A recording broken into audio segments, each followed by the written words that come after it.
Hey y'all, we're back here at the Short Story Project. I'm recording this on May 19th. It is 3:24 p.m.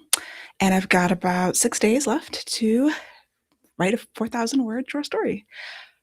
And so I'm in revision mode. I was hoping to do a video yesterday, but just didn't get a chance to. So this is going to be quick, partially because I had to turn the fan off to record, and it is the temperature of the devil's armpit up here. It's 90 degrees, 90 something degrees in Maryland right now for some reason. And my office is hot. But I just wanted to give you an update on how the revision is going. I had 4 scenes in my first draft, and I think I'm going to have to cut one of those scenes in draft 2. And I've written 2 out of 3. I've revised 2 out of 3 scenes so far. So I started on Sunday, Monday, and then this morning I've kind of left in the middle of a scene. And so the process of getting to the point where I was writing, I had to think about the themes and do a lot of brainstorming. I did a backwards outline from where I wanted to end to figure out the steps that had to happen. And I talk about that in my Substack post. I did not, with not the video, but. And so then it was really about sitting down to write and taking a look at what I had and what I wanted to have.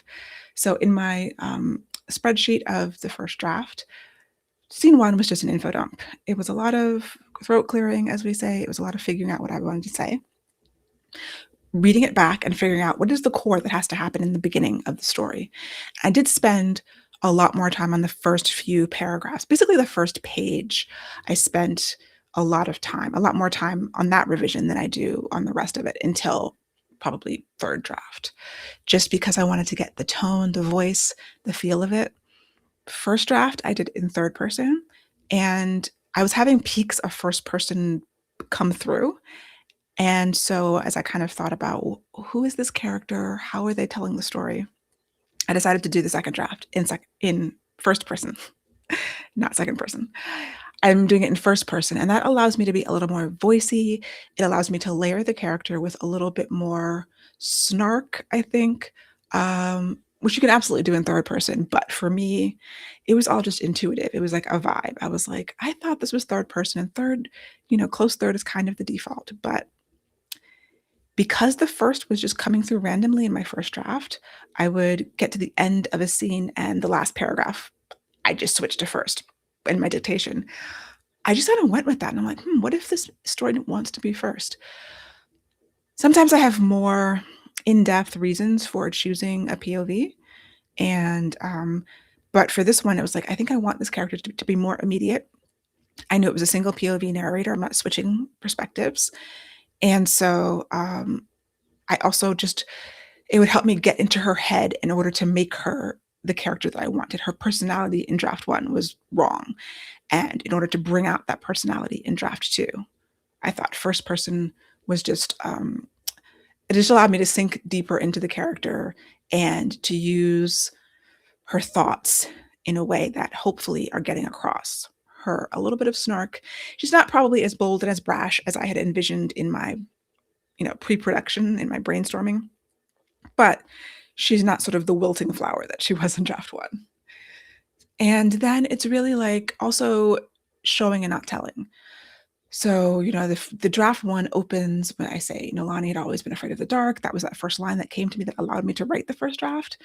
And immediately the second line is, when she was little, Nolani was afraid of the dark, because after I said that, I was like, I went back and I was revising even as I was drafting, which as long as I keep moving forward, it's okay.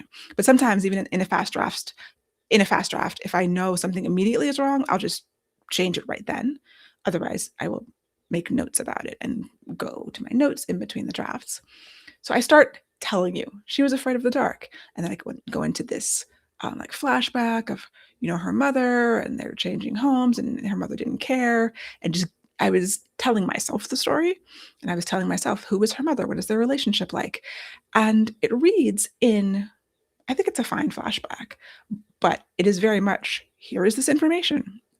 So in draft 2, I'm more interested in like artfully telling you the information. So not info dumping. And I'm showing you that she's afraid of the dark. she's actually hiding. She's found the brightest place on the ship, and that this is where our captain character, Errol, the love interest, comes and finds her. And so, because she is this character with the shell who's hiding, she's literally hiding, she's figuratively hiding, and she's also putting on a personality. And we see that through her narration, that she's trying to appear a certain way. She's protecting herself. She wants him to view her a certain way, but we're in her head. And the first person allows me, at least, to be clear about what's going on in her head and tell that to the reader. So I basically build a whole scene around her being afraid of the dark and showing you her actions. She's found the brightest place to hide. She's avoiding everyone else. This guy finds her, accuses her of hiding. She's like, what makes you think I'm hiding? She's biting back. So we're seeing the personality and we're seeing all of that play out in the scene, and it just feels stronger. It required me to completely rewrite the scene. There's like one paragraph that is the same from first draft to second draft. And that is not unusual for me at all. Yeah, so I got through that first scene on the first day I was revising, and then the second scene, in my revision, I let myself go back. So I go over it a couple of times. The next day, I review and revise what I did before and then move on. So basically, by day 3, scene 1 has had 2 more drafts. Technically, I guess scene 1 is on draft 3. I don't call it that because that's confusing to me. This is all still draft 2 work, but if you want to think about it as passes, I guess that makes more sense, or it's easier to understand. It's more clear to say passes. That draft 2 might encompass 3 or more passes of each scene.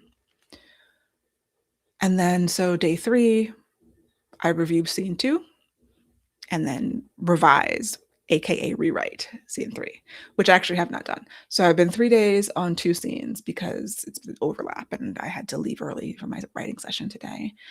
But yeah, so other things happening in this revision and / rewrite. We want to make create scenes out of the information that I just told in the first draft. Create the character relationships. The bones are all there in the first draft. Like when I'm telling myself the story that first time, I'm saying things, I'm doing the telling so that I know what's there, knowing that I'm going to go back and hopefully show you and paint the picture. It takes more words. That's why my first drafts are usually much shorter than my final drafts. Again, it's shorter to say she was afraid of the dark than to write a whole scene where she's hiding and she slowly reveal over the course of the scene, why is she hiding? This is the brightest place. He offers to take her somewhere else. And she was like, is it dark there? And then she catches herself. She knows she just revealed something about herself and she's waiting for him to use that information against her. And when he doesn't, it ingratiates her to him. So they're building the relationship while I'm revealing the fear, showing her personality and her wound and her armor that she has built and that he's chipping away at it. Hopefully each scene is doing a lot of things, especially in such a short story. But I do that in the novels too, because that's really important to how I want my stories to go. I want everything to do lots of work and to have multiple jobs. And then doing that for every scene. The second scene, again, completely rewritten. I might have a few sentences I sprinkled here and there remain from draft 1, but it's a whole rewrite. And then the subsequent passes or polishes are strengthening the verbs, the adjectives, strengthening everything. World building goes into that too. I might still, in the first pass of draft 2, have some placeholder words. Like I highlighted words like damned. I want like a more fantasy word than damned. I had to come up with some oaths and some curses that are relevant to this world. Something I still haven't replaced. She says that he's been a thorn in my side. And I'm still thinking of what is a good idiom, in this world that people will understand. I don't want it to take you out of the story, but I want it to be indicative of something they would say in this world. And there's thorns in this world, so maybe it's okay. Like at a certain point, I have to let things go. But I do like to do the world building in those spaces. What do you say? What are your curses? What do you say when you drop something on your foot? What are the origins of that? And how does that reveal something about your character, your background, your, race or country of origin, your magic system, your religion or what you believe in, all of those things. I'm really excited that I got in a little thread of connection to Daughter of the Merciful Deep. So eagle-eyed readers will hopefully get that. I don't think I'll take eagle eyes. It'll just take you having read that book. Even though it is not the same world, but it is the same multiverse. Maybe, probably. It's the Leslie verse, right? And, plot, obviously, tightening everything up, showing us the characters, figuring out what they look like, what they're wearing. Does that matter? I don't really like to describe what they're wearing. Actually, I don't think I've described anything that anyone is wearing, because often it is not relevant. Assume they're wearing clothes. If they're naked, I'll tell you. But for me, I don't really enjoy reading books where every piece of clothing is described. I'm reading one of those right now, and I'm like, why is it relevant? What color her dress shirt is and what material it's made out of and the cut of it. I don't think we need to know that in every scene, but to each his own, right? Some people like that. And I do hear from people who appreciate that. I literally don't care. So I don't put it in there unless I feel like, I might sketch it out depending if it feels relevant. And maybe that's like a 5th or 6th pass thing where I'm like, yeah, she's wearing some pants, because pants versus skirt for my characters could be relevant to their background and how they think about presenting themselves, and what do pants and skirts mean in this society, in this culture. That's relevant. That's when I describe things. Otherwise, I don't care. I don't want to read about it. I skim over that stuff. So yeah, that is just a brief overview of how I'm approaching revision. I did do a video that I will probably put out tomorrow, just showing you in detail a polish pass of like the first page. And I've polished it more since then, but it's a good, for those who are interested, I think it's a good display of how I think about strengthening and tightening and adding world building and character in the polishing pass. So yeah, hopefully this is helpful to y'all. And if you are an imaginary best friend, a paid member of my Substack, you can see draft 2 as it is coming out. So I've updated the document with draft 1 and draft 2, so you can compare.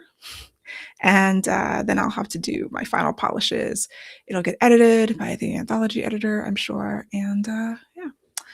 But that's it for today. I gotta run, turn back on this fan, so because I'm molting. I'm molting. That's not the right word. I'm melting, but that's not actually the word I wanted either. I'm sweating. It's hot. So I will see y'all the next time, and thanks for joining me.